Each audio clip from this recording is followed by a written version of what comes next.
Broadcasting from the business capital of the world, this is the Podcast Business News Network. This is for men going through challenges. Let's face it, we all, doesn't matter if you're a man or woman, you're going through some challenges or you will at some point. But this is for the men or the men in your life.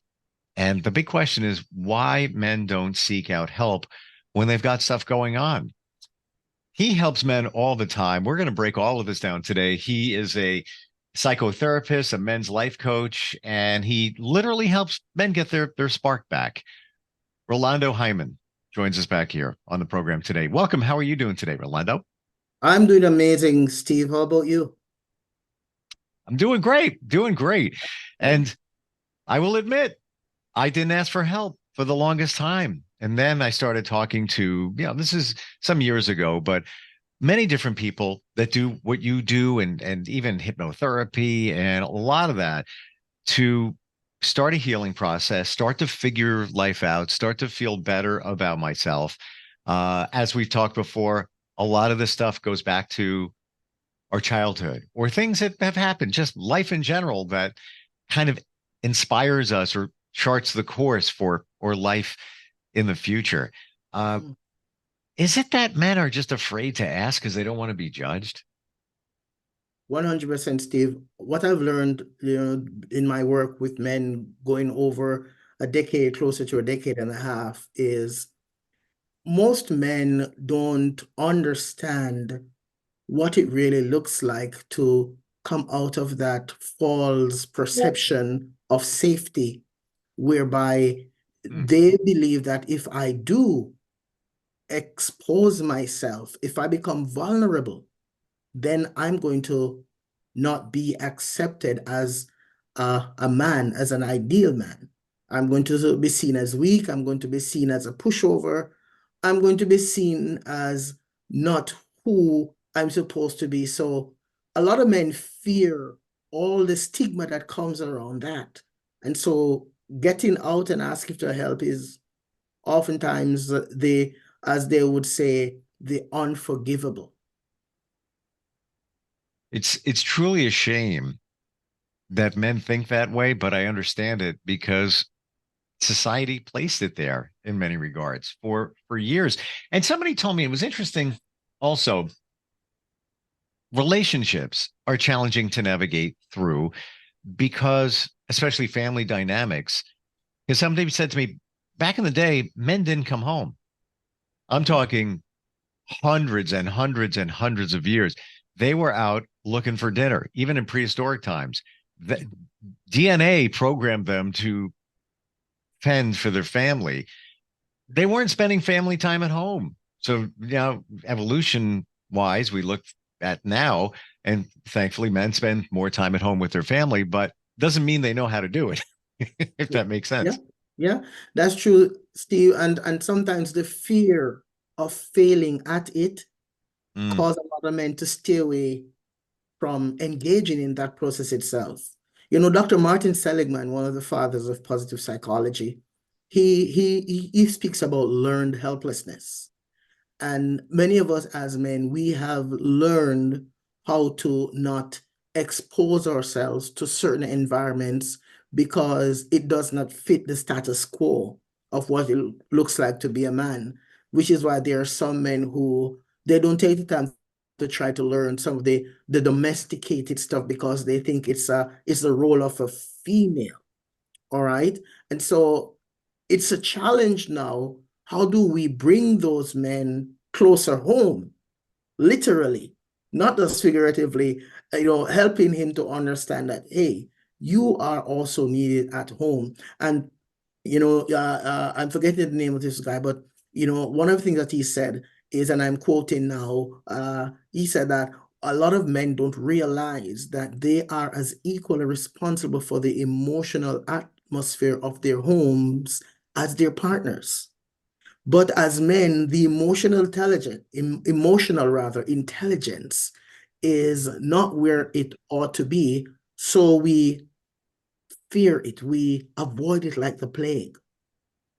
And so the change, Steve, is going to happen when, as men, we start facing some of those fears that we have and get more involved so that we can heal. And that's why, Steve, one thing that we promote is we talk about holistic healthy masculinity, where men are in touch with the feminine side of themselves, the nurturing side, the caring side, not just going out to hunt and bringing the meat, but also being at home to prepare the meat and to make sure that they are feeding the family, not just physically, but emotionally and psychologically and spiritually. I love it that you mentioned that many men have that fear of not doing it right. And what usually happens? They get withdrawn. They look unapproachable. They could even look a little grouchy and nasty. You know, the typical picture of, oh, great, dad's coming home, look out. Well, maybe he doesn't want to, maybe he doesn't even know he's coming off that way to his family, but it all comes down to what you said. He doesn't know how to navigate it, so he doesn't want to fail at it. So then he just puts up the barriers, which isn't a good thing, but it is what it is. Yes, Steve. Steve, another important piece, every man, we are challenged to adapt. So we talk about in psychology the law of adaptability, where as men, more of us, we've got to learn how to adapt. We've got to learn how to put ourselves in that space where we're vulnerable to say, hey, I don't know it. Can you show me? And sometimes in the home, because of the fear, and I've spoken to men who say, hey, I cannot let my partner see that vulnerable side of me because culturally it's not something that we do. And so he remains in that relationship, doesn't know how to do. Instead of saying he doesn't know how to do, he puts up a wall, a barrier. His partner is confused. But he's doing it because he fears that if he does anything different, his partner is going to see him as weak. Yes. And Yeah. so we want to create what I refer to now, or rather, we want to seek to connect with couples and help even some of the partners of these men to not look at him through that lens of him failing or him being weak, but look at it through a lens of, here's my partner. He is being vulnerable and open and honest with me. This is a teaching moment, a moment where as a couple, we can grow together. In those situations where a man is afraid to get emotional or afraid to just really, I'm in a men's group, and one of our standards, and we all agreed on what our standards are. One of them is mask down, among other things, but that's one of them. Yeah. Where you have to take the mask off and be who you are. Yes, it's not easy. How do you help men do that? How do you help them take their masks off? You know, Steve, taking the mask off is easier said than done for most men because there are some men who all their lives, Steve, they have lived behind that mask. So in order to take that Mm, mask off, we have to first work with him to find out who he is without the mask. Because if a man cannot connect with his authentic self, okay, if a man cannot expose himself to experience a new reality, it's hard for the mask to come off. I'll give you an example. Dr. David McKellen of Harvard University, he said this. He said that the persons that we connect with the most or we hang out with the most are known as our influence group. And they determine 95% of our failure or successes in life. sure. So imagine as men, we're connecting with other men who they themselves are living behind this mask. How do I step out of that group where I am accepted, where I feel loved? How do I step out of that group and say, hey, I'm going to remove the mask to see what that is like? There are some men who the trauma forbids them to remove that mask. Okay? The brokenheartedness forbids them to remove that mask. The betrayal forbids them to remove that mask. The psychological barriers forbids them to remove that mask. The substance dependency and excessive alcohol use forbids them to remove that mask. So to remove that mask, means to come out of that falsely created comfort zone and be willing to admit that I just don't have the answers. I'm at a roadblock and I need support. Do you believe that most men don't even know who they are? They have the mask up. Of course, they're putting up the force field so nobody can see their vulnerability, but at the core, they're not even sure who they are. A lot of us are not, Steve, sadly. And, a fun question, even as your listeners watch this, are watching this live or they watch it later, fun question is seek to answer this question: who am I? Who am I when I remove my professional hat? Who am I when I remove the mask that I've been wearing? Who am I when the stage light is not on me? When I'm backstage, who am I? When nobody is looking, what's my personality? What's my character? What's my reputation as a person? When I'm standing all by myself, who am I? And so a lot of us, we don't want to even explore that because as I go back to what I said, silent mindsets, we have created or this mindset, it's a learned helplessness. Cognitive behavioral therapy talks about our core belief. And if we have a core belief, Steve, that that's just who I am as a person, that sinks even deeper, which means we have to really be willing to engage in doing the work in order to break the cycle. Do you feel the starting point to all of this might be to take some quiet time as a man and write down who you are or who you think you are? So now it's staring you in the face. So many of us are always thinking, but it's like a ping pong ball. It's bouncing all inside your head. You can't really get a true fix on it. To write it down, to see it, you're staring it. It came out of your hand, came out of your head down to your hand. And I mean, not type it, but write it. Yeah. As a starting point, do you think that would be impactful?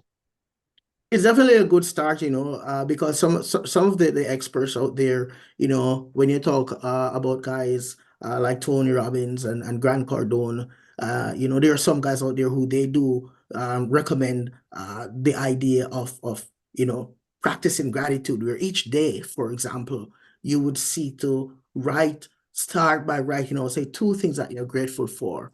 And in cognitive behavioral therapy, one of the things that we talk about also is seeking to challenge your thoughts by writing those thoughts out. Okay. And that way, Steve, you're able to take what's running around here and get a visual of it. And then you can start exploring where that came from and how do I change that? How do I transform that into something that's more empowering versus leaving it in the wind? So absolutely, it's a good first step. All right. But there's also that piece where I need to now be willing to accept my reality. I need to be willing to accept that, hey, this is who I am right now, but this is not who I want to be. There's got to be a difference. In my own life, Steve, I've had to come to grips with some of the things that I was exposed to as a young man. Okay, as I said in our first interview, I've had to literally, how do I say it, open myself up in order to receive. And that's the piece as men, we're so closed off. But if we start opening ourselves up just a little bit more, I'm not saying to jump off the deep end, but just start opening ourselves up by reaching out and seeking to see, hey, how do I do this? I can't do it on my own. How do I do it? It's a good first step. Gratitude. You said that word before. I'm a big believer in it. I'm getting better at going to my gratitude journal on a more regular basis. I missed the weekend, but this morning I woke up and I'm like, I'm writing stuff down. And it doesn't have to be a lot. And I thought about it. What was I feeling good about this morning? And it's very simple. This is, I write, I am grateful for, I put the date, I am grateful for. The first thing I wrote down, I thought about, I'm like, the warm weather. It got warmer here in the New York area today. Yesterday it started. Today it's much warmer. Like, I'm Mhm. grateful for that. That's great. I went for a walk. It felt great. And things like that. Mhm. Some people would say, come on, guys, writing stuff down you're grateful for, that's really going to make a big change in my life? Come on. Let's be Yeah, real. Uh, yeah. what do you say to people that say that? And it's funny, you asked a question, Steve. Research was done. And in that research, one of the things that they asked men to do is for 30 days, I need you to think about writing down things that you're grateful for 30 days. And these are men who are going through a lot of psychological challenges. Sure. And so they went on this research, and all these men, they had a partner, and each day they would meet and they would just share, that experience for 30 days. And after 30 days, amazingly, the research discovered that their mindset shifted, their attitude, their outlook shifted. So it's almost as if practicing gratitude literally has the power to transform and change the mindset. Hmm. And sometimes, Steve, the critical piece in there is that we oftentimes want to look for a big thing. Hey, I'm grateful that I was able to collect my Ferrari today, right? Or I'm grateful that we went on this trip to Mexico, or we went backpacking around Europe or whatever, or I went to this big Grey Cup finals or whatever. But we're not taking the time to say, hey, you know what? I'm grateful. I have two arms and I have two legs. I'm grateful that my vision is still great. Look Yep. around us sometimes. And as Yep. men, if we practice that, Steve, it changes the entire structure of our brains, literally. I'm glad we're talking about this. I think it's so powerful, and we forget about those little things. Yes, we're grateful for the big things, but what got us to the big things, like the vacation or whatever it is? Well, if you didn't have these two hands and two arms, you may not have been able to work to to gain some income that you can take that vacation. I've even I'm grateful for this cup of coffee. Yeah. And I'll even boil it down to I'm grateful for the way it makes me feel. And Hmm. I feel that that's a missing part too. We don't put the way it makes us feel, which I'm guilty of that too. I need to include that sometimes. I like to keep it simple in my gratitude Yeah. journal, but how does it make you feel? Well, that cup of coffee is my little gift to me first thing in the morning. I don't do caffeine. I don't need it to wake up. It's it sets my day. But I'm grateful for it. I'm grateful for the barista Hmm. uh, where I bought it. I'm grateful for the people that grew the coffee beans. I'm grateful for the people that make the cup and all of that. Hmm. When you Hmm. think of those things, it does reshift your mind if you're always thinking in terms of being grateful.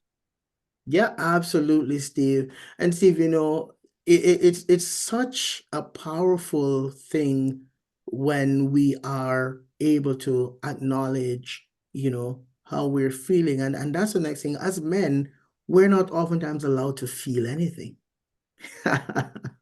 So for a man to take the time to reflect, it means he has to slow down.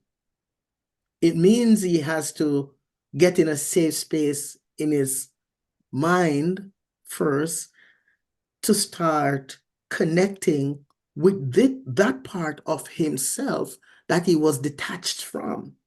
And that's the thing why many of us as men, our mental health is not addressed. It's why we're not even okay to admit that our mental health is out of sync, because we don't allow ourselves to feel. We believe that if we feel, we're failing, right? But how do we not feel and still say we're humans? How do we have healthy relationships? And how do we connect with our partners if we're not feeling? It's got to go Hmm. beyond just adult activity and sexual intimacy. We have to be able to feel deeper than that if we're going to be healthy men in the community. We're jumping down a rabbit hole. Here we go. Based on what you said, what if you're a man that's been hurt before and you've gotten to the point where you let things roll off, where Mm-hmm. I'm not going to let it bother me anymore. I'm just we're hypothetically thinking here. It's Mm-hmm. almost like the dog got kicked a number of times. And let's say, this is a man who does show emotion, who is, plugged into his world. However, Mm-hmm. things may have happened. And Mm-hmm. now he says, I'm going to let it roll off my shoulder. I'm not going to let that hurt me. Somebody does something else to me. I'm not letting that happen. Mm-hmm. Mm-hmm. Call You it know, desensitizing. I don't know what you want to call it, but yeah, please go. but Steve, I love the question because here's how I respond to that, Steve. Not because it's all you know, it means it's all there is. And oftentimes, because of the experiences that we have had in the past, we tend to carry that weight with us from day to day, from relationship to relationship. And it makes it unfair to you and unfair to the other person. The reality is that not everyone is mature and understands how to function effectively in a relationship because hurt people. All right. But Hmm.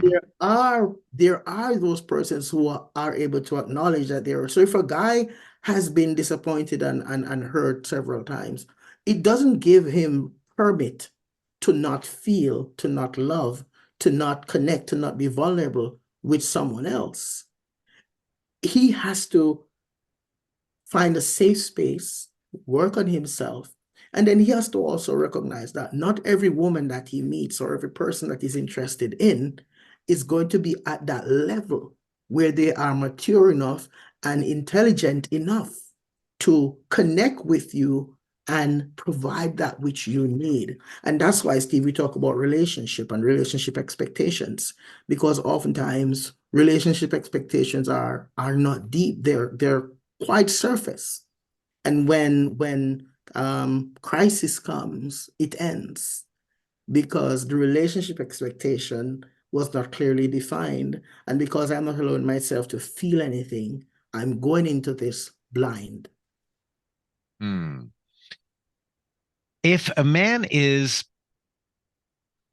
using his force field and not wanting to get hurt, there are some that he gets close to. I'm not saying he's completely closed off. Is that him putting up his boundaries? Is that his terms? And is that reasonable? Is that okay? That's where I'm going with that. Where he's, been hurt. I'm not going to let that person, and that's a situation I'm not going to get involved in over there. I'm close to these people. I open up. Again, I'm painting a picture of this one particular man. Mhm. But he's putting up boundaries. Is that normal? Is that okay? I shouldn't use the word normal. I take that back. As I'm saying, it's like, oh, wait a minute.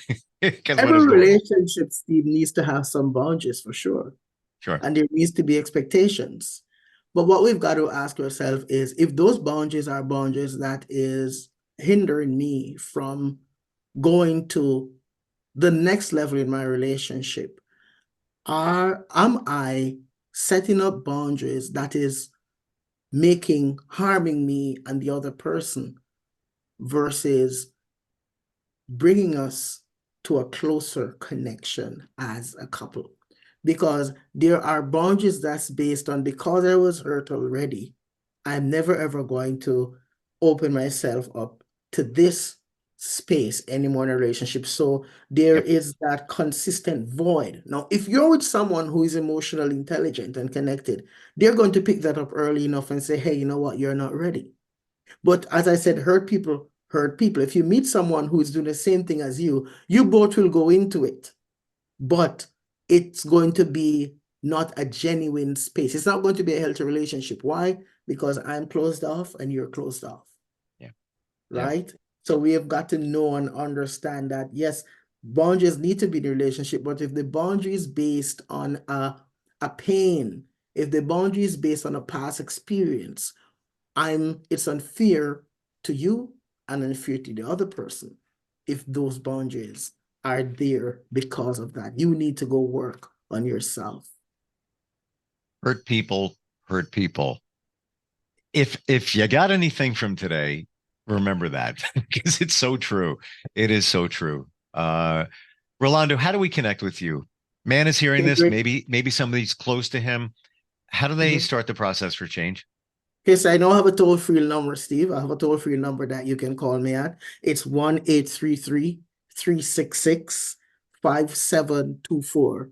That's 1-833-366-5727. Okay, you can call, you can text, and I always try to reach out to persons within 24 hours. So I hope to hear from you guys soon. Excellent.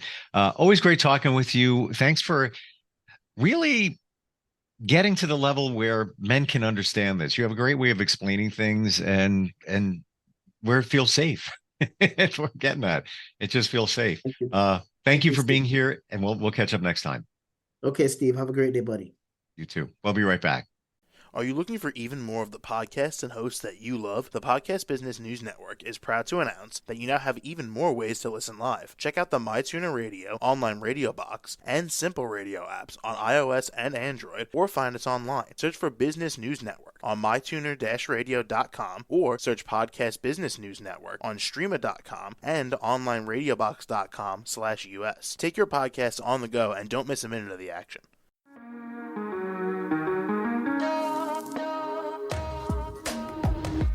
Broadcasting from the business capital of the world, this is the Podcast Business News Network. For nearly 2,000 severely injured veterans, everyday life has become filled with barriers. Day-to-day simple tasks can become pretty daunting. I have to carry my chair up 2 flights of steps or have somebody do it for me. What scares me the most is just the falling. When I'm struggling with my house, I think, to have that one great barrier just knocked down, it's crucial. Home for Our Troops is a wonderful nonprofit that builds a mortgage-free, fully adaptive, handicap-accessible house. And there's no catch. It'll be our very first home that we've ever owned. This is a game changer. This is where your life begins again. We need you to join us in completing this important mission. Please visit hfotusa.org and help build homes and rebuild lives. Because of you, everything's going to be okay.